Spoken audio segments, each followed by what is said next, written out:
For Asus users, you want to go onto the My Asus application. You can download it from the Microsoft Store.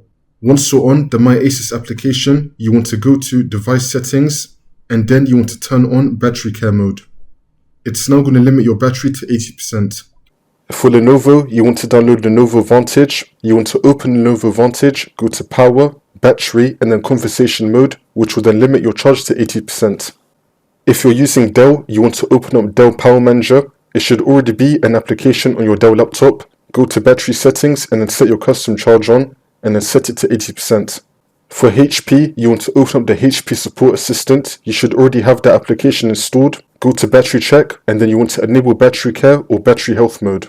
For MSI, you want to open up the MSI Center. You can get it from the Microsoft Store, or you may also have Dragon Center. You want to go to Battery Master, and then you want to set your charge limit. And for Acer, you want to open up the Acer Care Center. You should already have it installed. Go to Battery, and then go to Battery Life Extender, and then set it to 80%.